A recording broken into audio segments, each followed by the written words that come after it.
अस्सलाम वालेकुम। तो कैसे हैं बच्चों? आज हम पढ़ने जा रहे हैं कि ये लेक्चर 6 है हमारा एसएचएम वाले चैप्टर का। तो इसके बाद हम ऐसा करेंगे कि ये चैप्टर के साथ साथ अगले चैप्टर्स को भी हम टच करने वाले हैं, यानी उनके लेक्चर्स भी हम स्टार्ट करने वाले हैं। तो इस तरह चलेंगे ताकि आप बहुत सारे बच्चे आगे पढ़ रहे हैं, बहुत सारे बच्चे पीछे हैं, तो सीक्वेंस थोड़ी टूटेगी। तो इससे आपने वो नहीं होना कि इस तरह भी हम कवर कर सकते हैं, अभी भी बहुत टाइम है। तो हम शुरू करने वाले हैं जी। हमारा ये जो लेक्चर है क्या है, 6 है। और एनर्जी कंजर्वेशन इन एसएचएम की बात करेंगे। बहुत ही प्यारा टॉपिक है, बहुत ही इंपॉर्टेंट टॉपिक है आपके लिए और बहुत ही अंडरस्टैंडेबल टॉपिक है। तो इसको समझते हैं। तो उम्मीद करता हूँ पिछले लेक्चर्स आप देख चुके होंगे, नहीं भी देख चुके हों तो खैर इस लेक्चर के लिए आए तो अभी तो आए हैं ना, तो अभी मैं समझा के जाऊंगा आप लोगों को। तो बात करते हैं सबसे पहले एनर्जी कंजर्वेशन। देखिए, एनर्जी आमतौर पर जब कोई बॉडी एसएचएम करती है तो उसका कोई ना कोई डिस्प्लेसमेंट होता है, वो हमने निकाल दिया x equal to cos omega t करके।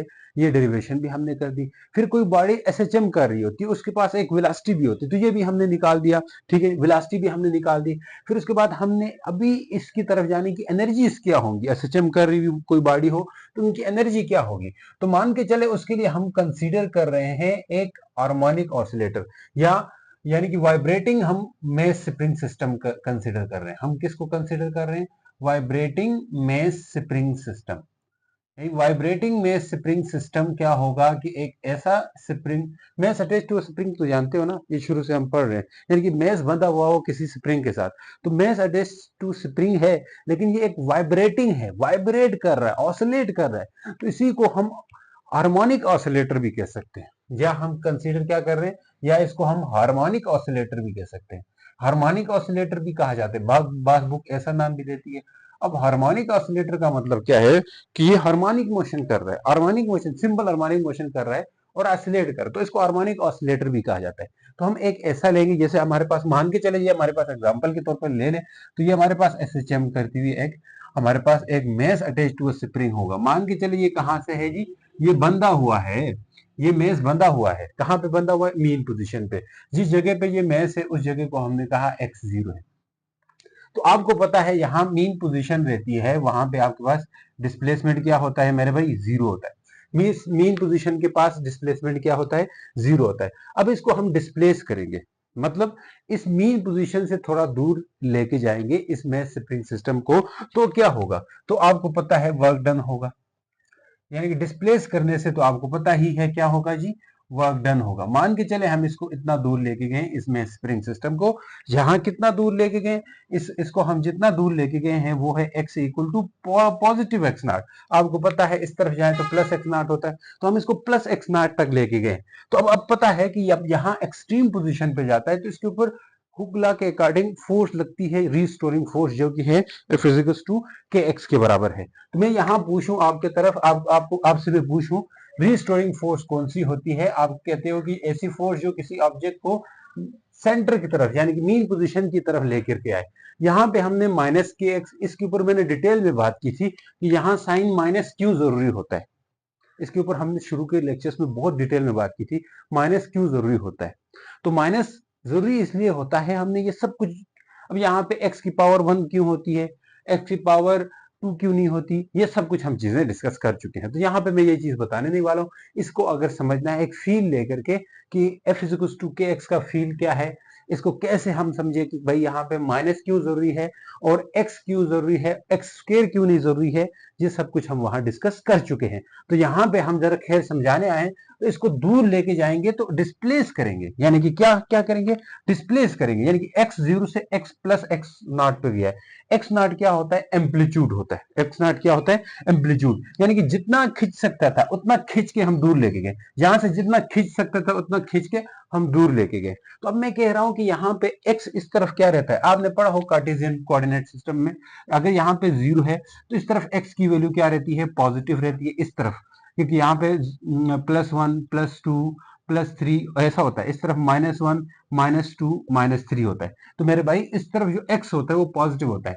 तो मतलब यहाँ पे मैं x को इस तरफ, क्योंकि ये अब ये हार्मोनिक ऑसिलेटर या मेस जो है वो इस तरफ चला गया, स्प्रिंग इस तरफ चला गया, तो x तो क्या रहेगा जी? पॉजिटिव, x की वैल्यू प्लस रहेगी।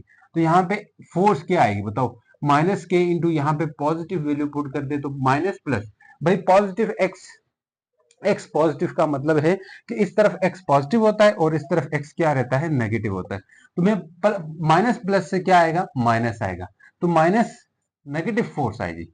फोर्स कैसी आएगी, नेगेटिव आएगी। यानी कि फोर्स नेगेटिव का मतलब है कि फोर्स नेगेटिव कब होगी, नेगेटिव इस तरफ होती है ना, तो इसका मतलब है फोर्स इस तरफ लग रही है, नेगेटिव वाली साइड की तरफ लग रही है। तो हम कह सकते हैं फोर्स जो है ना नेगेटिव है। तो इस जगह पे फोर्स नेगेटिव आ गई, तो मतलब यहाँ पे जब ये एक्सट्रीम पोजीशन पे जा रहा है, मीन्स इस तरफ जा रहा है, तो फोर्स अंदर की तरफ लग रही है जो कि नेगेटिव फोर्स है, जो ये बता रही है कि इस ऑब्जेक्ट को वापस मीन पोजीशन की तरफ खींच के लेके आएगी, यही मतलब है। ठीक है जी। इसी तरह इस हार्मोनिक ऑसिलेटर को जब छोड़ देंगे तो ये इधर आएगा, इधर से फिर अंदर की तरफ कंप्रेस भी हो जाएगा। क्या इस बात से इत्तेफाक करते हो? हाँ सर, कंप्रेस हो जाएगा। क्यों कंप्रेस हो जाएगा बताओ? इसलिए कंप्रेस हो जाएगा क्योंकि ये आके मीन पोजीशन पे नहीं रुकेगा, क्योंकि ये वाइब्रेटिंग में स्प्रिंग सिस्टम है। भाई हमने कैसा में स्प्रिंग सिस्टम लिया है, वाइब्रेटिंग में स्प्रिंग सिस्टम लिया है। इसका मतलब ये है कि यहाँ इस जगह पे एक्स तो नेगेटिव होगा, माइनस एक्स नॉट होगा, लेकिन बात सुनो, माइनस एक्स नॉट होगा, लेकिन ये एक्सट्रीम पे चला गया। अब इस जगह पे देखें तो यहां से इस तरफ क्या है, एक्स नेगेटिव होता है, तो फोर्स कैसी रहेगी, यहां आ जाओ, एफ इक्वल टू क्या था, माइनस के एक्स था, तो फोर्स एक्स नेगेटिव होता है, इस तरफ एक्स नेगेटिव होता है, तो हम यहाँ पे नेगेटिव पुट करें, यानी कि माइनस वाली वैल्यू पुट करें, तो माइनस माइनस क्या होता है, पॉजिटिव होता है, यानी कि फोर्स पॉजिटिव आएगी। फोर्स पॉजिटिव आने का मतलब है कि रिस्टोरिंग फोर्स इसको अंदर की तरफ वापस लेके आएगी, क्योंकि फोर्स उस तरफ क्या रहती है, पॉजिटिव। यहाँ पे देखें, यहाँ पे आने से फोर्स उस तरफ लग रही है, तो इसका मतलब है ये मेस स्प्रिंग सिस्टम एसएचएम कर रहा है, क्योंकि उस तरफ पॉजिटिव वैल्यूज होती है ना, हाँ उस तरफ जाएगा, और इस तरफ नेगेटिव होगी, तो इसलिए हम कह सकते हैं वापस फोर्स अंदर की तरफ लग रही है। तो ये पार्टिकल अपनी मीन पोजीशन, ये तो मीन पोजीशन है, यहाँ पे ये मीन पोजीशन है, तो मीन पोजीशन से टू एंड फ्रो मोशन कर रहा है, जो आपको दिखाई भी पड़ रहा होगा। मैं देखूं यहाँ पे कनेक्ट कभी डिसकनेक्ट होता है, इसलिए देखते रहना पड़ता है। तो भाई फोर्स अंदर की तरफ है, इसका मतलब ये एसएचएम कर रहा है, वाइब्रेटिंग में स्प्रिंग सिस्टम है। तो इनिशियली हमने क्या सीखा, ये पार्टिकल यहाँ इस एसएचएम यानी कि इधर इधर जाता रहे, लेकिन ये अपनी मेन पोजीशन से आगे पीछे होता रहेगा। तो अब इस चीज को हम समझते हैं कि अगर हम इसको मीन पोजीशन से कहां लेके गए थे, पहली दफा एक्सट्रीम पे, फिर उसके बाद अंदर आया, फिर ये उस नेगेटिव एक्सट्रीम में चला गया। तो ये बात अगर समझ आई है तो ठीक है भाई, आगे हमें हमारा काम आसान होने वाला है। तो हम चाह रहे थे कि क्या हो जाए जी, एनर्जी कंजर्वेशन को डिस्कस करें, तो वही करने जा रहे हैं, टेंशन नहीं लेने का। अब देखें, सबसे पहले हम काइनेटिक एनर्जी इसकी निकालेंगे, पोटेंशियल एनर्जी, सॉरी, सबसे पहले पोटेंशियल एनर्जी निकालेंगे, क्योंकि आपको पता है, सुना होगा कि जब एक्सट्रीम पे जाता है तो उसके पास पोटेंशियल एनर्जी होती है।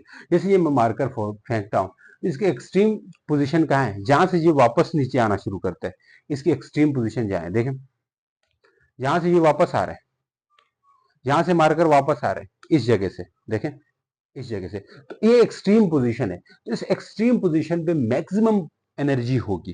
कौन सी मैक्सिमम, क्योंकि ये कोई चीज जमीन से ऊपर जाए तो पोटेंशियल एनर्जी होती है ना, तो इस पे एक्सट्रीम पे पोटेंशियल एनर्जी मैक्सिमम होगी। सेम केस में स्प्रिंग सिस्टम के साथ भी है कि जब एक्सट्रीम पोजीशन पे रहेगा तो उस वक्त इसके पास मैक्सिमम पोटेंशियल एनर्जी रहेगी, समझ गए? उस वक्त इसके पास क्या रहेगी, मैक्सिमम पोटेंशियल एनर्जी। जब ये वापस आएगा तो उसके पास मोशन होता है, स्पीड होती है, वापस ये अंदर की तरफ आएगा, उस वक्त इसके पास स्पीड होती है, वेलोसिटी होती है, तेज वेलोसिटी होती है, तो उस वक्त हम कह सकते हैं काइनेटिक एनर्जी होगी। तो फर्स्ट ऑफ ऑल हम इसको देखना चाहते हैं फॉर पोटेंशियल एनर्जी, यानी कि पोटेंशियल एनर्जी निकालना चाहते हैं, किसके लिए, मैस स्प्रिंग सिस्टम के लिए। तो तैयार रहे। तो हमें पता है जब इसको डिस्प्लेस करेंगे, भाई नोट्स इसके मैंने बना चुका हूं, तो नोट्स जाके आप डाउनलोड करें। मैं उन बच्चों के लिए शुरू में नहीं बताता हूं नोट्स का, इसलिए क्योंकि शुरू में हर कोई क्लिक कर देता है, ठीक है, तो वो बंदा या जो भी है जो आके क्लिक करता है वीडियो को, उसको लगेगा कि भाई शुरू 2-3 मिनट में वो जज करके जाता है कि भाई ठीक नहीं पढ़ा रहे, ये हो रहा है। तो यहाँ पे मैं अपने बच्चों के लिए जो मेहनत करता हूँ वो उन बच्चों को पता हो जो सीरियस हैं, जो पढ़ाई को लेके सीरियस है, तो उनको ये चीज पता लगे कि उनको लगे कि सर मेहनत कर रहे हैं, तो इसी के करके वो फिर जाके अपने नोट्स वो अपने लिए लेके जा सकता है। हर किसी के लिए हमने वो नहीं रखा है, तो सीरियस बच्चों के लिए। तो यहाँ पे मैं कहूँ व्हाट्सएप की लिंक आपको डिस्क्रिप्शन में मिलेगी, और साथ साथ चैनल की डिस्क्रिप्शन में भी आपको व्हाट्सएप चैनल की लिंक दे दूंगा, समझ चुके हो? वीडियो की डिस्क्रिप्शन में जाके चेक कर सकते हो व्हाट्सएप चैनल, वहां से फिर आप नोट्स ले लेंगे। अच्छा, मीन पोटेंशियल एनर्जी, जब हम इसको डिस्प्लेस कर रहे हैं, कहां से यहां लेके गए, डिस्प्लेस किया, एक्स डिस्प्लेस किया, तो जब ये कहां पे था आपको पता है? हुक लॉ के अकॉर्डिंग फोर्स किसकी इक्वल होती है? हुक लॉ के अकॉर्डिंग फोर्स होती है के एक्स के। फोर्स किसकी इक्वल होती है? के एक्स माइनस के एक्स होती है। अब मीन पोजीशन इनिशियली ये कहां पे था? इनिशियली कहां पे था मुझे ये बताओ। शाबाश शाबाश शाबाश। इनिशियल ये था जी एक्स जीरो पे था, मतलब मीन पोजीशन पे था। तो उस वक्त इनिशियल फोर्स क्या होगी? इनिशियल फोर्स एक्स जीरो कहां पे होता है? मीन पोजीशन पे होता है। तो मीन पोजीशन पे जो इनिशियल फोर्स है वो भी क्या होगी मेरे भाई? जीरो होगी, क्योंकि यहां जीरो रखोगे तो इनिशियल फोर्स क्या आएगी? जीरो होगी। इसी तरह मैं कहूं फाइनल, जब इसको हमने यहाँ काम दिया है, अच्छा मैंने इसके बाद नेक्स्ट बात कर रहा हूं। यहां पे जब इसको इस एक्सट्रीम पोजीशन पे लेके गए, यानी एक्स को कितना ले गए? एक्स नॉट ले गए या डिस्प्लेस किया, ठीक। एक्स नॉट डिस्प्लेस किया, मैं एक्स डिस्प्लेस किया। एक्स इसलिए क्योंकि कुछ ना कुछ डिस्प्लेस किया तो ही इसके अंदर एनर्जी आ गई थी, स्टोर होनी शुरू हो गई थी। कौन सी एनर्जी? Elastic potential energy. भाई यहाँ पे कौन सी एनर्जी होती है? इलास्टिक पोटेंशियल एनर्जी होती है।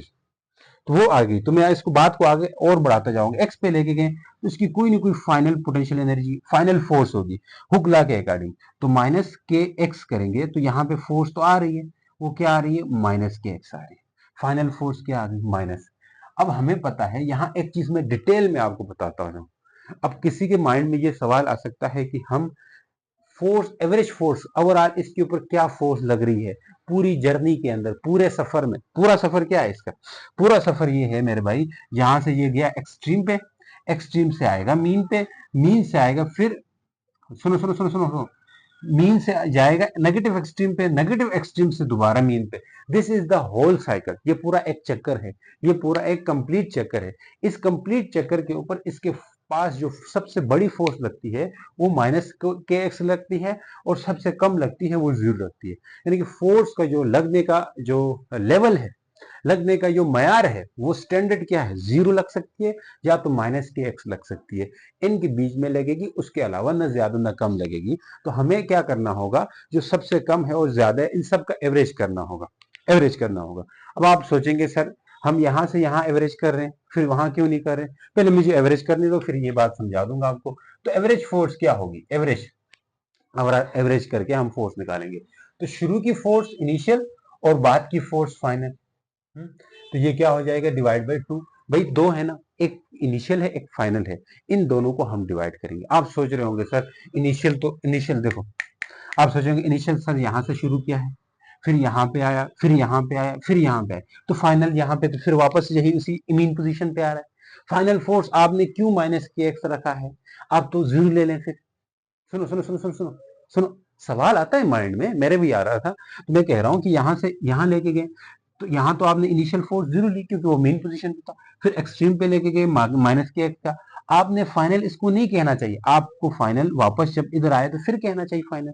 वापस लौट के मतलब एक ऑसिलेशन कंप्लीट करके यहां से यहां चला, यहां से यहां गया, यहां से यहां गया, यहां फिर यहां मीन पोजीशन पे दोबारा से आए, फिर आपको क्या कहना चाहिए?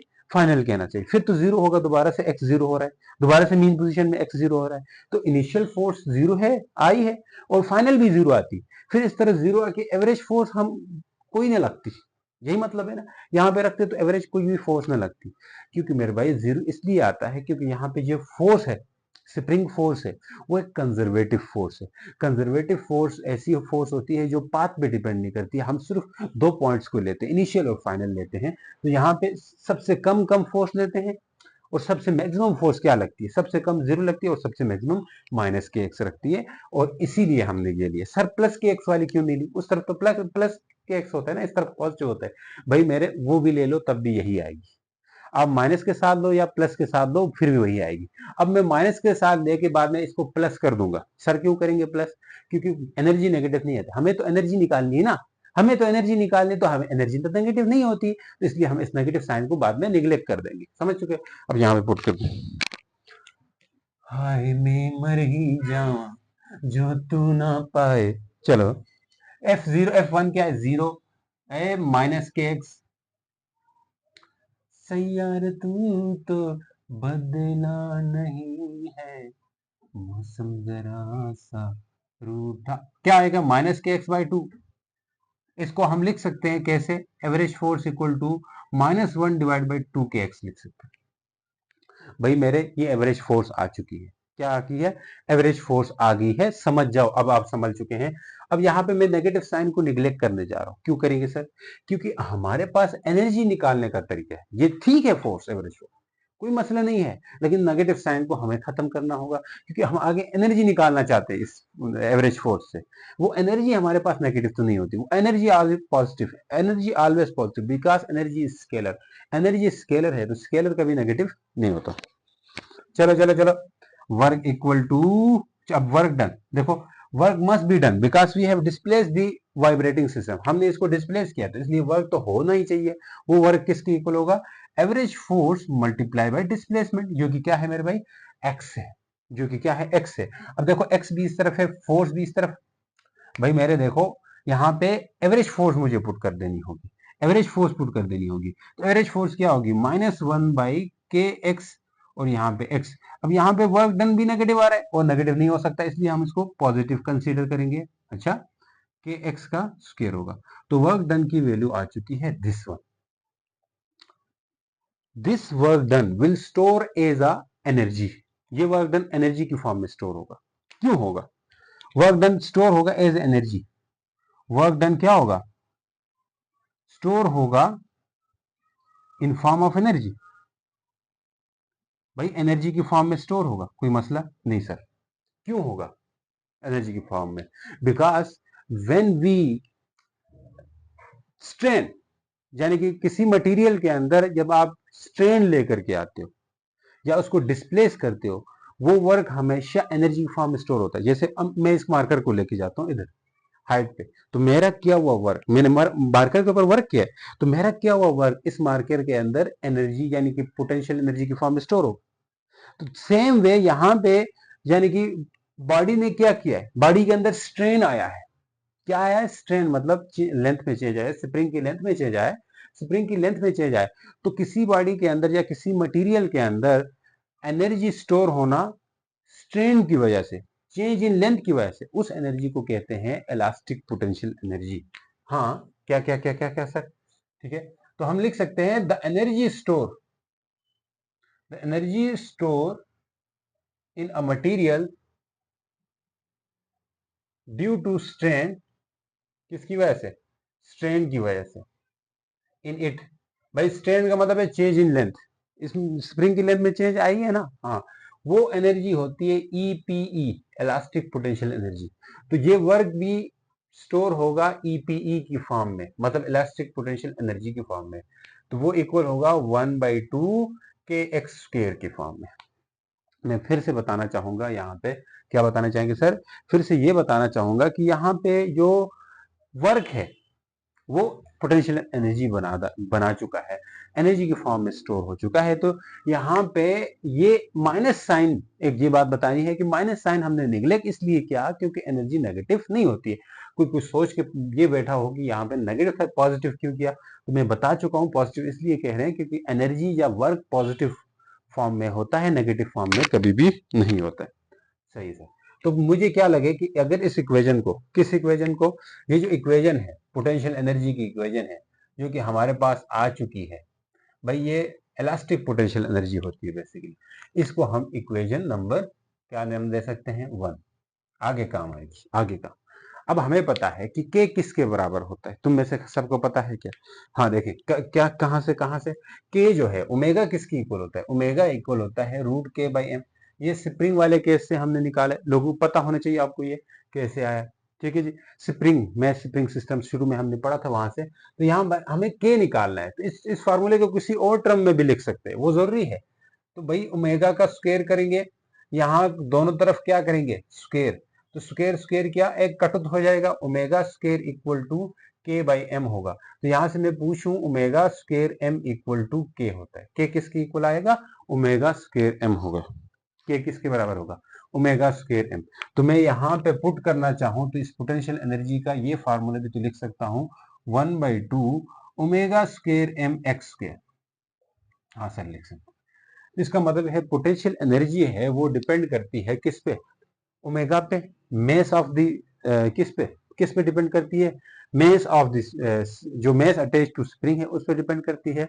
या जो ऑसिलेटिंग बॉडी का मास, भाई ये कुछ भी ऑसिलेटिंग बॉडी हो सकती है, उसका उसके मास पे डिपेंड करेगी और एक्स डिस्प्लेसमेंट पे डिपेंड करेगी। अब मैं यहाँ पे देखना चाहता हूँ कि मीन पोजीशन कौन सी थी, ये एक्सट्रीम ये और नेगेटिव एक्सट्रीम ये, इन जगहों पे क्या क्या एनर्जी रहेगी ये हमें देखना चाहिए। इन जगहों पे क्या क्या एनर्जी रहेगी। सर आप में एनर्जी नहीं है एनर्जी, दिखाऊं? देखें, थोड़ा जो सीधे उस अंदाज में पढ़ाना चाहिए आपको, ताकि आप भी जागते रहो और सुनते रहो। पोटेंशियल एनर्जी क्या है, 1/2 के एक्स स्क्वायर है। मैं कहूं अगर मीन पोजीशन की बात करें, सबसे पहले एट मीन पोजीशन, कि मीन पोजीशन पे पोटेंशियल एनर्जी क्या होगी। ये हम बचपन में सुनते आ रहे थे मैट्रिक क्लास में, कि मीन पोजीशन पे पोटेंशियल एनर्जी 0 होती है, क्योंकि यहाँ स्पीड बहुत तेज होती है। ये उधर चला जाएगा, इधर से इधर एकदम स्पीड से आएगा, तो इस वक्त इसकी पोटेंशियल एनर्जी क्या होगी। यहाँ एक चीज बहुत इंपॉर्टेंट है, हम आगे पोटेंशियल एनर्जी का ग्राफ बनाएंगे, काइनेटिक एनर्जी का ग्राफ बनाएंगे, तो आप वहां पे एक चीज सुननी बहुत जरूरी है भाई, के ओमेगा स्क्वायर एम होता है, ये मैंने अभी बताया, आगे डायरेक्ट में लिखूंगा। तो यहाँ पे एक चीज मैं बताता हुआ चला जाऊं कि यहाँ पे जो एक्स स्क्वायर आया है, एक्स स्क्वायर होता है क्वाड्रेटिक इक्वेशन में। क्वाड्रेटिक इक्वेशन क्या होती है sir, A X square plus B X plus C, ये आपने फॉर्म पढ़ी होगी मैट्रिक क्लास, सब करके हैं तो सब मैट्रिक पास है। तो यहाँ पे एक्स स्क्वायर जब आती है तो वो क्वाड्रेटिक इक्वेशन होती है, तो ये भी क्वाड्रेटिक इक्वेशन है एक तरह से। तो इसका ग्राफ जो है ना, ग्राफ जो होगा वो पैराबोलिक होगा। ग्राफ ऑफ दिस इक्वेशन वो होगा, ग्राफ ऑफ दिस इक्वेशन क्या होगा, पैराबोलिक। भाई पैराबोलिक क्या होता है इससे, पैराबोलिक होगा। पैराबोलिक मतलब कटोरा शेप का ग्राफ, कटोरा शेप का ग्राफ मतलब इस तरह कटोरे की तरह ग्राफ बनेगा, या ऊपर से नीचे कटोरा हो सकता है या नीचे से ऊपर कटोरा हो सकता है। तो इस तरह का ग्राफ आपने बुक में देखा होंगे, दो कटोरे इस तरह से ग्राफ में है आपके एनर्जी के ग्राफ में। तो ये पैराबोलिक ग्राफ होता है इनका। मैं आपके माइंड में बनाता रहूं ताकि आगे जाके मैं ये कटोरे बनाऊं तो फिर कंफ्यूज मत हो। कटोरे में इसलिए बनाते हैं क्योंकि ये क्वाड्रेटिक इक्वेशन का ग्राफ कटोरा टाइप होता है, कटोरे की तरह होता है, कटोरे की शक्ल का होता है। बाकी जो लीनियर इक्वेशन है उसकी स्ट्रेट लाइन होती है, ग्राफ स्ट्रेट लाइन होता है। ठीक है, अभी के मैथ में 10th क्लास की मैथ में ये ग्राफ भी दिए हैं, शुक्र है, अच्छी बात है, पहले देना चाहिए था। तो अब ये ग्राफ भी आप जो 10th में अभी पढ़ रहे हैं बच्चे, उनके लिए तो मुश्किल नहीं है, तो जो आप पढ़ चुके हैं तो उनके आपके लिए थोड़ा मुश्किल होगा। तो अभी याद ये रखें कि ग्राफ क्या होता है, पैराबोलिक होता है। कैसा होता है, पैराबोलिक बोलते हैं इनको। At mean position, mean position पे क्या होगा, मीन पोजीशन पे पोटेंशियल एनर्जी क्या होगी। देखें, एक्स मीन पोजीशन पे तो एक्स जीरो होता है, मतलब डिस्प्लेसमेंट जीरो होता है। तो पोटेंशियल एनर्जी अगर यहाँ पे मैं पुट करना चाहूँ तो पोटेंशियल एनर्जी भी जीरो होगी कि नहीं, हाँ सर जीरो होगी। जीरो का स्क्वायर, ये सारी की सारी क्या हो जाएगी, जीरो हो जाएगी, पोटेंशियल एनर्जी जीरो हो जाएगी। तो इसका मतलब है कि इस जगह पे, यहाँ मीन पोजीशन है, इस पे पोटेंशियल एनर्जी जीरो होगी, तो मैंने जीरो लिख दिया। समझ गए सर। अब एक्सट्रीम पोजीशन पे चेक करते हैं, एक्सट्रीम मतलब इस जगह पे और इस जगह पे। तो एट एक्सट्रीम पोजीशन, भाई एक्सट्रीम के लिए क्या होगा, एक्सट्रीम लेवल की, एक्सट्रीम में एक्स प्लस या माइनस एक्स नॉट होता है। एक्स की वैल्यू क्या होती है जी, प्लस होती है या माइनस एक्स नॉट होगी, यानी एम्पलीट्यूड के बराबर। तो यहाँ पे पोटेंशियल एनर्जी अगर निकाल भी देना तो क्या आएगी, के एक्स नॉट की value plus minus x not put कर दें, तो मेरे भाई ऊपर स्क्वायर है, पावर में, पावर में क्या है, ध्यान से सुनना, पावर में स्क्वायर है, तो इस वैल्यूज को, पोटेंशियल एनर्जी को पॉजिटिव कर देगा। अब यहाँ वो वाला चक्कर तो नहीं है कि नेगेटिव है तो यहाँ पोटेंशियल एनर्जी नेगेटिव होगी, नहीं है, वो चक्कर खत्म हो गया, क्योंकि ऊपर स्क्वायर है। भाई -2 का स्क्वायर क्या होता है बोलो, -2 का स्क्वायर +4 होता है, खाली 2 का स्क्वायर क्या होता है, वो भी +4 होता है, क्योंकि -2 का स्क्वायर प्लस आ जाता है। आपको पता है ना, जब ऊपर स्क्वायर पड़ा हो तो वो नेगेटिव को भी पॉजिटिव कर देता है। तो ये एक्स भी क्या है, नेगेटिव है, तो परवाह ही नहीं है। तो हम क्या करेंगे, हम चुपचाप हम कहेंगे एनर्जी जो है ना, के एक्स नॉट का स्क्वायर के बराबर होगी, और ये मैक्सिमम पोटेंशियल एनर्जी होती है। इसको पोटेंशियल एनर्जी मैक्सिमम कहा जाता है। तो यहाँ मैं आपको बताता चलूं कि इस जगह पे पोटेंशियल एनर्जी क्या होती है, मैक्सिमम होती है, एमएमएक्स होती है। इसको मिनिमम कह सकते हैं, जीरो को मिनिमम कह सकते हैं। इस जगह पे भी पोटेंशियल एनर्जी मैक्सिमम होती है। इतनी बात समझ जाओ। हाँ सर समझ गए, इतनी बात समझ चुके हो। तो पोटेंशियल एनर्जी एक्सट्रीम पे मैक्सिमम, और एक्सट्रीम पे अलावा इस नेगेटिव एक्सट्रीम और पॉजिटिव एक्सट्रीम दोनों में मैक्सिमम। जीरो कहां पे होती है, मीन पोजीशन पे होती है, बस इतनी बात याद रहे, जीरो मीन पोजीशन पे, इसके अलावा एक्सट्रीम पे मैक्सिमम मैक्सिमम पोटेंशियल एनर्जी होती है, ये बात याद रहे। और यहां से ये समझे कि पोटेंशियल एनर्जी किस किस बात पे डिपेंड करती है, ओमेगा स्क्वायर पे, एम पे और एक्स स्क्वायर, यानी डिस्प्लेसमेंट पे डिपेंड करती है। जितना डिस्प्लेसमेंट खिंच के ज्यादा दूर ले जाओ उतना ही एनर्जी ज्यादा स्टोर होती रहेगी उस ऑब्जेक्ट के अंदर। क्या मेरा माइक चल रहा है? हाँ सर चल तो रहा है। चलो चलो चलो चलो मिटाओ इसको, तो रहने दो, इन चीजों को मिटाओ भाई। बस एक ये इक्वेशन याद रहे क्योंकि आगे ये काम आए। बाकी नोट किए ना आप लोगों ने? सर नोट तो हम नहीं करेंगे, हम तो नोट्स लेंगे। हाँ ले लो नोट्स, जाके उसमें व्हाट्सएप चैनल से लेने हैं आपने, ठीक है। कुछ तो अच्छा, ये एमसीक्यूज पूछ सकते हैं, कहाँ पे जीरो कहाँ पे मैक्सिमम, ये आपके उसमें आ गए, ठीक। अब काइनेटिक एनर्जी निकालते हैं, उसके लिए तैयार है भाई। पैराबोलिक होगा, ये बात याद रखें, आगे जाके काम आएगी। क्यों सर? पैराबोलिक हम ग्राफ बनाएंगे क्या? हाँ बिल्कुल बनाएंगे।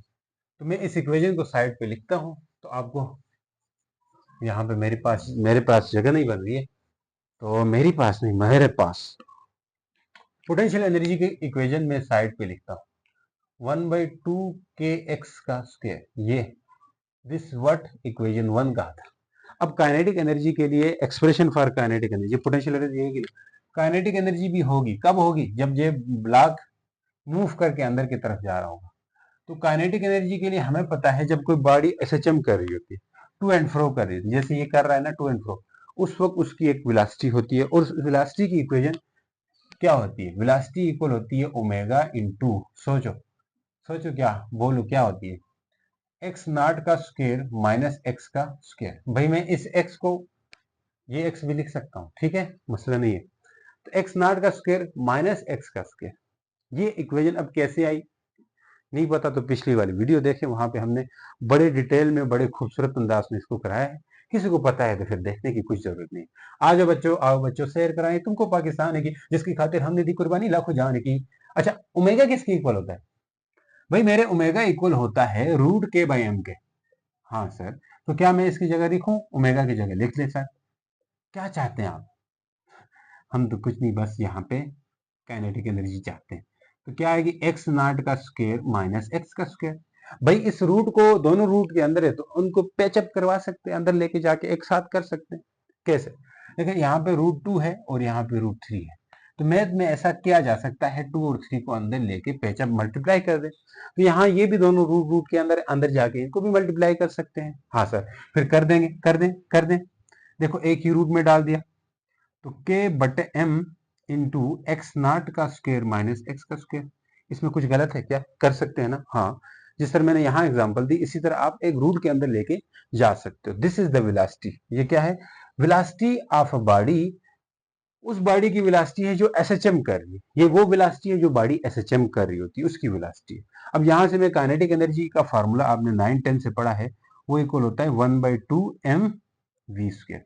भाई इस काइनेटिक एनर्जी में ये जो वी है ना, ये किसी बॉडी की वेलोसिटी है जो किसी स्ट्रेट पाथ में मूव कर रही है, उसकी वेलोसिटी है। तो ये जो वेलोसिटी हम निकाले हैं, ये वेलोसिटी भी उस बॉडी की वेलोसिटी है जो एसएचएम कर रही है। तो हम यहाँ इस वेलोसिटी को हटा के ये वेलोसिटी डालें, तो ये पूरी पूरी एनर्जी भी उस बॉडी की एनर्जी हो जाएगी जो एसएचएम कर रही होगी। सुनो सुनो सुनो, फिर से मैंने कहा, ये वेलोसिटी किसी बॉडी की वेलोसिटी है जो आम वेलोसिटी है, ठीक है।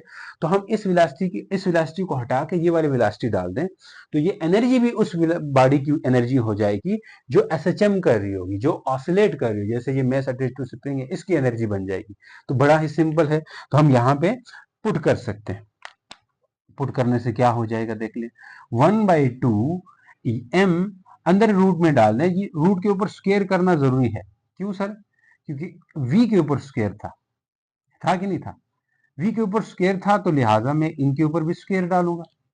हाँ सर, तो ये पूरा स्क्वायर उड़ जाएगा, मतलब कट जाएगा। कट जाएगा सर? हाँ सर कट जाएगा। तो कट के क्या आएगा? सिर्फ जो बचेंगे वो मैं लिख रहा हूँ, m बचेगा।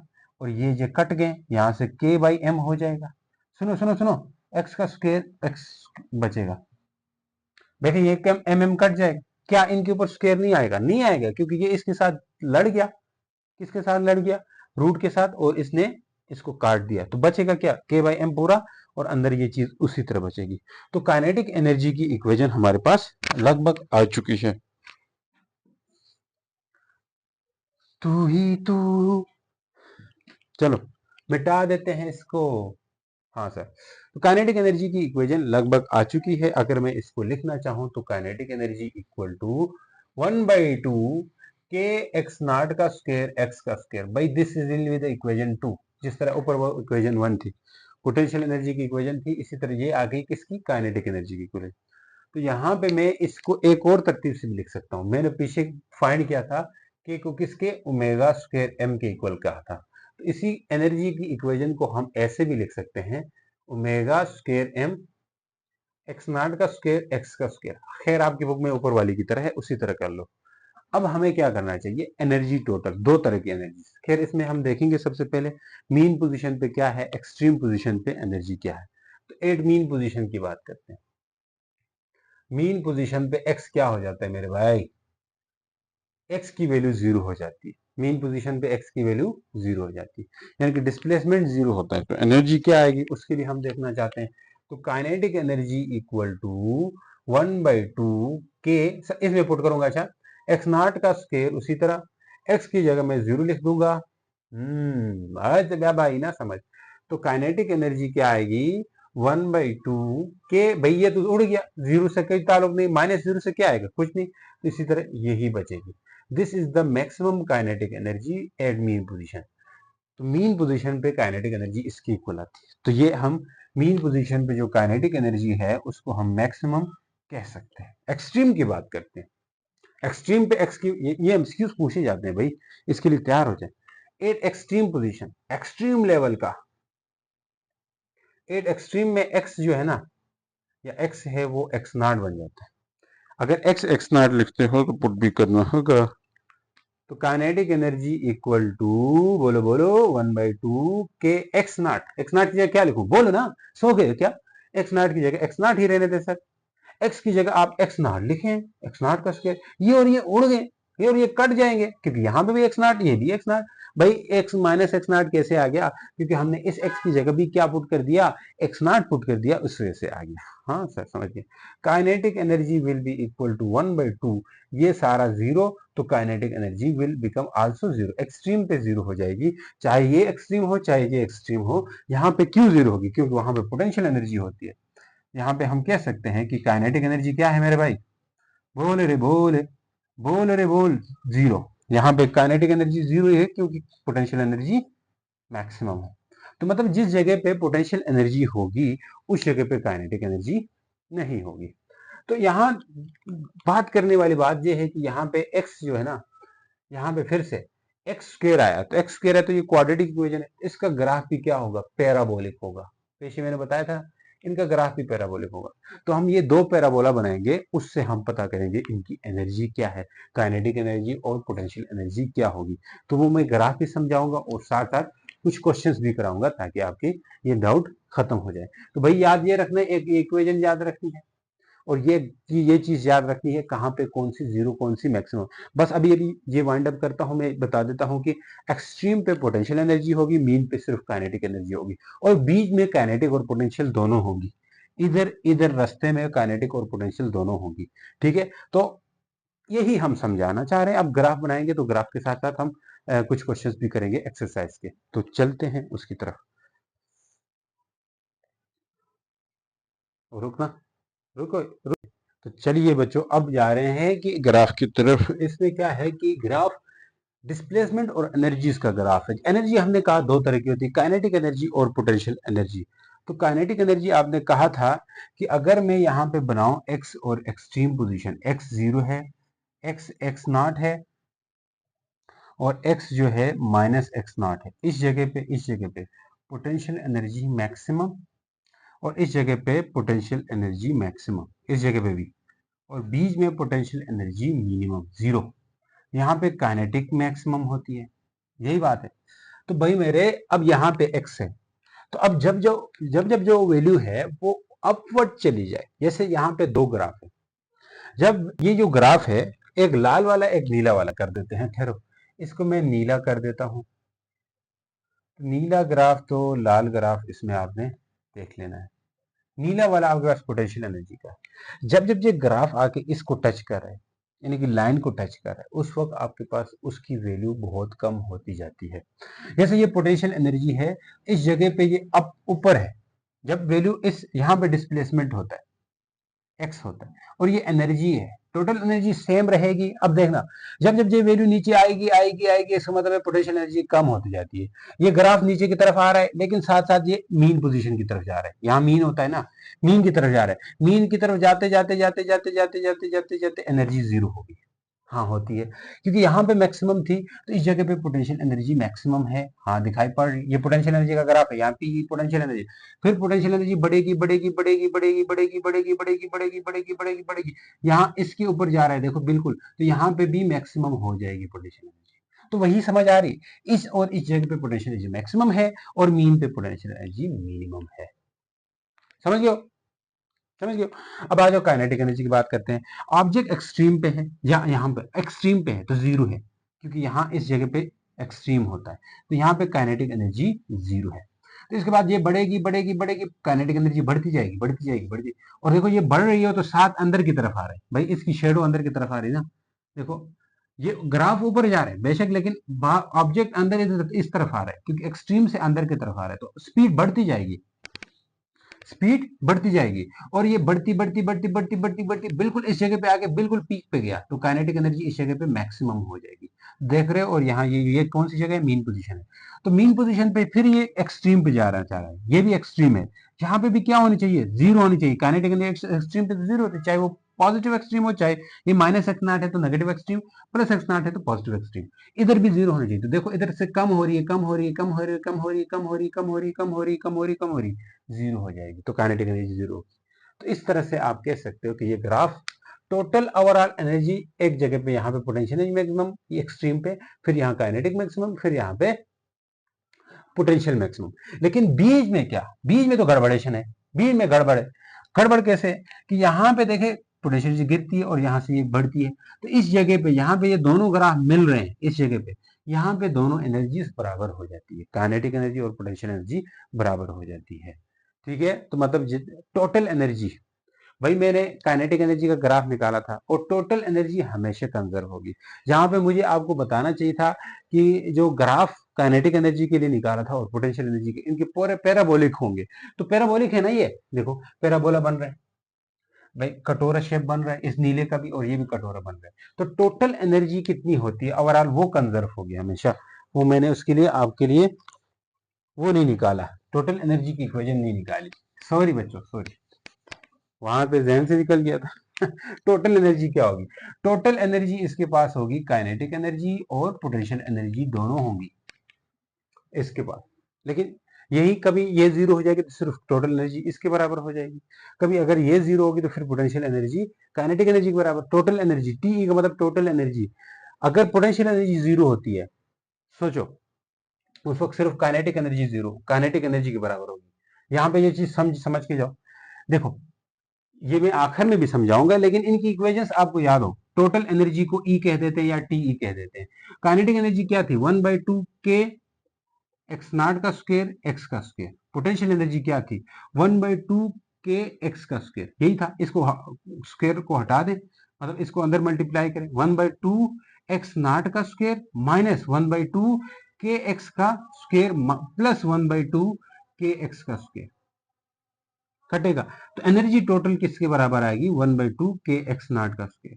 भाई टोटल एनर्जी मुझे ये पहले बतानी चाहिए थी, मैंने नहीं बताई, उसके लिए बहुत माजरत। ठीक है, तो टोटल एनर्जी इसके बराबर। अब के को क्या लिख सकते हैं, के को लिख सकते हैं एनर्जी इक्वल टू 1/2 के की जगह क्या लिखें, बोलो, omega square m x naught. अब ओमेगा खुद किसके इक्वल होता है, ओमेगा हमने कहा था 2π/t के भी बराबर होता है। भाई मेरे इसके अलावा मैं 2π/t को मैं 1/t अलग से लिख सकता हूँ, हाँ सर लिख सकते हैं, क्योंकि 1/t से क्या आएगा, f आएगा, तो ओमेगा 2πf के बराबर भी होता है। यहाँ पे ये एनर्जी, इस एनर्जी की इक्वेशन को हम ऐसे भी लिख सकते हैं, 2πf का whole square m x naught का स्क्वायर। तो इसका मतलब है कि 2 का स्क्वायर 4 हो जाएगा, पाई स्क्वायर हो जाएगा, एफ स्क्वायर हो जाएगा, m होगा, एक्स नॉट होगा। तो मतलब टोटल एनर्जी किस पे डिपेंड करती है, फ्रीक्वेंसी। इसकी फ्रीक्वेंसी जितनी ज्यादा होगी तो टोटल एनर्जी ज्यादा होगी, मतलब जो ऑसिलेटिंग सिस्टम है उसकी फ्रीक्वेंसी ज्यादा तेज तेज वो ऑसिलेट करेगा तो क्या ज्यादा होगी, एनर्जी ज्यादा होगी। और मैस पे डिपेंड करता है और एम्पलीट्यूड पे डिपेंड करता है, तो ये चीज आपको पहले बतानी चाहिए थी। अब देखें, यही एनर्जी का पता है ना, कहां पे पोटेंशियल एनर्जी जीरो होती है? मीन पे। तो मीन पे ये जीरो हो जाएगा, तो सारी सारी जो पोटेंशियल एनर्जी, टोटल एनर्जी है, वो काइनेटिक एनर्जी के बराबर होगी। समझो, एनर्जी पूरी की पूरी काइनेटिक एनर्जी बन जाएगी।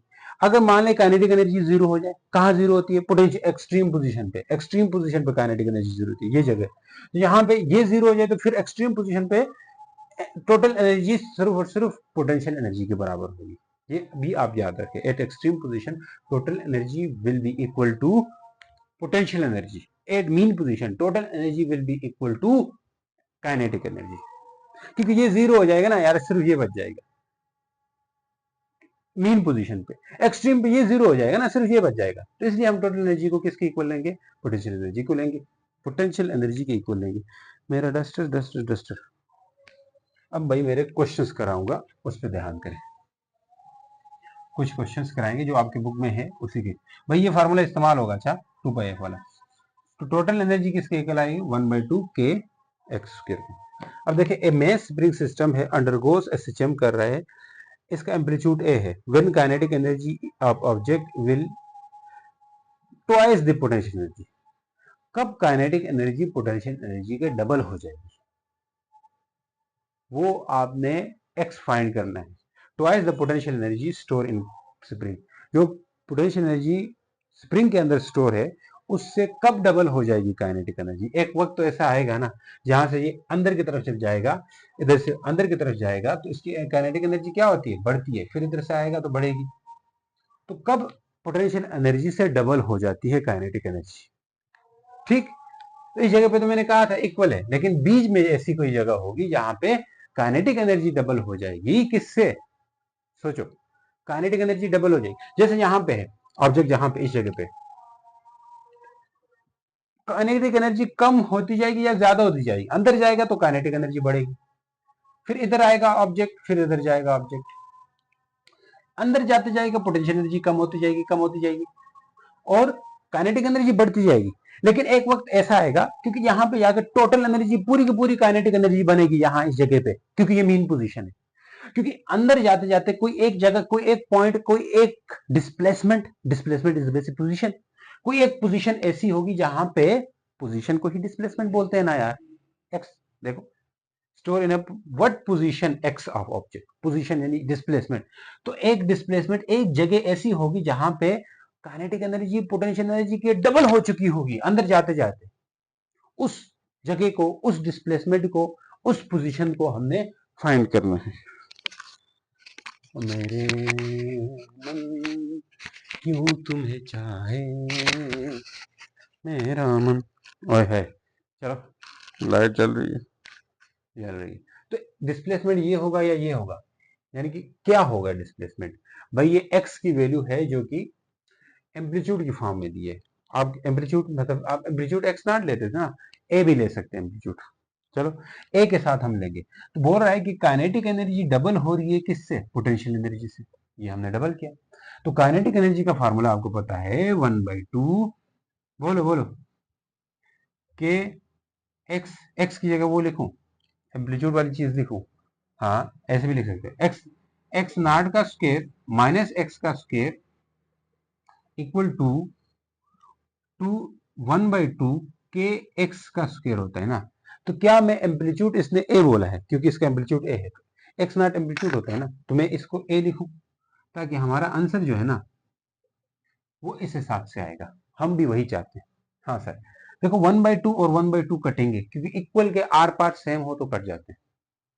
तो के से भी कटुत हो जाएगा। हो ये क्या? हाँ बिल्कुल सही, ए स्क्वायर माइनस एक्स का square equal to 2x square. समझो, समझो जरा, समझो इशारा। इसको इधर भेज दो, ए स्क्वायर इक्वल टू 2x का स्क्वायर प्लस 1x का स्क्वायर। भाई मेरे बताओ कि 2x स्क्वायर और ये 1x स्क्वायर 3x स्क्वायर होगा कि नहीं होगा? हाँ सर होगा।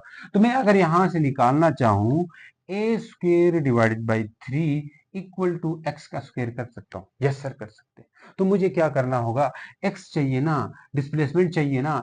हाँ सर चाहिए, तो रूट करना होगा। भाई ये स्क्वायर ए के ऊपर है तो इसके ऊपर अलग से स्क्वायर करोगे, √3 के ऊपर अलग से करोगे। ऐसा क्यों सर? बोला इधर से कटुत हो जाएगा, स्क्वायर रूट स्क्वायर रूट, ये √3 आएगा इक्वल टू x आएगा। तो ये कुल मिला के हमारे पास आंसर सी है, ऑप्शन। ये सर ये तो बड़ा धुंधार था, धुंधार नहीं आसान था। धुंधार को कहते हैं जो मुश्किल होता है। हंसी भी गई, खुशियां भी गई, आगे चलते हैं। सर एक आपने बहुत बड़ा वो किया, धोखा किया है कि टोटल एनर्जी बाद में बता के भाई कभी कभी मिसप्लेस हो जाती है। मैं जल्दी जल्दी में मेरे ध्यान में ग्राफ दौड़ रहा था कि मैं ग्राफ समझा दूं आपको, इस वजह से। इफ द एम्पलीट्यूड, ये एक शार्ट क्वेश्चन है भाई, शार्ट क्वेश्चन, ये एक्सक्यूज भी बन सकता है। If the amplitude of vibration of body executing SHM is double, amplitude अगर डबल हो जाए, एक्स नॉट डबल हो जाए, एम्पलीट्यूड को एक्स नॉट भी लिख सकते हैं, तो काइनेटिक मैक्सिमम काइनेटिक एनर्जी क्या होगी? तो काइनेटिक एनर्जी का फार्मूला लिखो चुपचाप, 1/2 k इंटू एक्स नॉट का स्क्वायर एक्स का स्क्वायर। भाई मैं एम्पलीट्यूड को एक्स नॉट रखूंगा यहाँ पे, अब इक्वेशन के हिसाब से चलना होता है। अब यहाँ एक्स नॉट से ज्यादा आधी हो चुकी होती है, इसलिए एक्स नॉट से करा, नहीं तो ए से भी कर सकते हैं, ए भी लिख सकते हैं। तो काइनेटिक एनर्जी मैक्सिमम के लिए क्या कंडीशन है? मैक्सिमम के लिए सर कंडीशन है एक्स को जीरो होना चाहिए। एक्स को जीरो मतलब मीन पोजीशन होनी चाहिए। एक्स जीरो का मतलब क्या है? मीन पे होता है ना, मीन पोजीशन होनी चाहिए। तो मैक्सिमम काइनेटिक एनर्जी आ जाएगी। तो इसने बोला है मैक्सिमम काइनेटिक एनर्जी क्या होगी, तो हमें उससे गरज है। ये तो मैं जीरो लिखूंगा भाई, ये जीरो लिखूंगा तो गया। तो काइनेटिक एनर्जी मैक्सिमम का फार्मूला क्या होगा? भाई ये काइनेटिक एनर्जी मैक्सिमम का फार्मूला है, ये नहीं था। अब ये काइनेटिक एनर्जी मैक्सिमम का फार्मूला क्या होता है? 1/2 के एक्स नॉट। हमें इसने मैक्सिमम काइनेटिक एनर्जी पूछी है, तो हमें मैक्सिमम काइनेटिक एनर्जी का फार्मूला लिख लेना होगा। अब यहाँ पे एक्स क्या है? एम्पलीट्यूड है।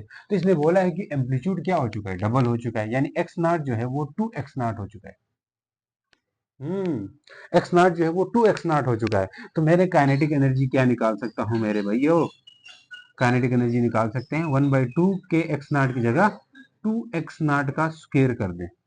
नहीं सर, बाहर स्क्वायर करें, बाहर करेंगे तो क्या आएगा सोचो, 1/2 के, ये आपको 4 एक्स नॉट का स्क्वायर हो जाएगा। अब ये 4 शुरू में कर दें, शुरू में मतलब सर ऐसे 4 इधर लाए, आगे 1/2, काटना नहीं है, काटना नहीं है, काटना नहीं, हमने कंपैरिजन करके बताना है। तो ये क्या है? पुरानी वाली काइनेटिक एनर्जी। तो ये मैक्सिमम काइनेटिक एनर्जी है वो 4 टाइम इंक्रीज हो जाएगी। तो आप ये इस शार्ट क्वेश्चन में इस तरह से दलील दे सकते हो, इस तरह डेरिवेशन दे के आखिर में कह सकते हो कि 4 time kinetic energy will B increases. 4 आया ना शुरू में 4 आया, इसलिए हम क्या कह सकते हैं? 4 टाइम इंक्रीज हो जाएगी काइनेटिक एनर्जी। कितनी इंक्रीज हो जाएगी? 4 टाइम इंक्रीज हो जाएगी। मैं कुल मिला के इसको काट रहा हूं भाई, समझो जरा, समझो इशारा। एक न्यूमेरिकल है, वो देखें। चौथा न्यूमेरिकल एक्सरसाइज का बोलता है एक बॉडी है जिसका मेस केजी है। भाई टोटल एनर्जी का फार्मूला क्या था बताओ? 1/2 के एक्स नॉट का स्क्वायर था। फिर मैंने कहा था ये के को हम लिख सकते हैं omega square m x naught लिख सकते हैं। फिर मैंने कहा था इसको और भी लिख सकते हैं, 1/2 ओमेगा की जगह 2 पाई एफ कहा था, इसका स्क्वायर करो, एम एक्स नॉट का स्क्वायर करो। भाई एफ को ये हो जाएगा 1/2, ये 4 हो जाएगा, पाई का स्क्वायर हो जाएगा, एफ का स्क्वायर होगा, एम एक्स नॉट हो जाएगा। ये 2 2 जा 4 हो जाएगा। टोटल एनर्जी का फार्मूला ये भी हो सकता है, 2 pi square f square m x naught. यही फार्मूला इस्तेमाल होगा हमारे इस न्यूमेरिकल के अंदर। मैं बताऊंगा, बस जस्ट पुट कर देंगे वैल्यूज। भाई पाई की वैल्यू कितनी होती है? सर पाई की वैल्यू होती है 3.14। पुट करने के लिए चाहिए फ्रीक्वेंसी दी हुई क्या, मैस कितना दिया हुआ है? 8 kg दिया हुआ है। ग्राम शराम में देते तो हमें कन्वर्ट करना पड़ता, अभी करने की जरूरत नहीं है। ऑसिलेट कर रहा है, एम्पलीट्यूड कितना है? एम्पलीट्यूड मतलब सर एक्स नॉट का, हाँ 0.25 है। सही सर। हैज फ्रीक्वेंसी, फ्रीक्वेंसी कितनी दी हुई है? देखो फ्रीक्वेंसी मैं ना बताता ना फिर तो मसला होता, फिर बोलते हैं ऐसे फार्मूला कहीं पे भी नहीं है ये फार्मूला है ना। अच्छा जी, आ जाए एनर्जी इक्वल टू, अब इसमें पुट कर देते हैं 2 पाई की जगह 3.14 का स्क्वायर करोगे, एफ की जगह 0.60 लिखोगे, एम की जगह 8 लिखोगे, और एम्पलीट्यूड की जगह 0.25 का स्क्वायर करोगे। भाई सारा कुछ करो तो 3.6 या 3.5 जॉल एनर्जी आ जाएगी, लगभग 3.6 आप राउंड ऑफ कर सकते हो। तो इस तरह से ये आपके पास एमसीक्यूज है, वो था, क्या था ये, न्यूमेरिकल था। तो ये हो गया। इससे रिलेटेड और भी मतलब आप क्वेश्चंस आ सकते हैं, आ सकते हैं इन द सेंस मतलब हुए बहुत सारे मेरे पास लिखे हुए हैं, लेकिन मैं उनको डिस्कस करूंगा तो वीडियो लेंथी हो जाएगी। तो इंशाल्लाह मैं कोशिश करूंगा जो हमारा वन शॉट होगा ना उसके अंदर मैं सिर्फ और सिर्फ क्वेश्चन करवाऊँ आपको। मतलब जो बोर्ड के पीवाईक्यूज हैं, पास्ट ईयर क्वेश्चंस हैं, उस तरह के भी होंगे और जो मोस्ट इम्पोर्टेंट मुझे लगते हैं इस टॉपिक से रिलेटेड वो भी कराऊंगा। तो दुआओं में याद रखें, मिलते हैं नेक्स्ट लेक्चर के अंदर। तब तक के लिए गुड बाय, अल्लाह हाफिज। थैंक यू बच्चों, जो यहाँ तक पेशेंस से देखते हैं तो ये बहुत बड़ी बात होती है। आप लोगों का सब्र ही सब कुछ है।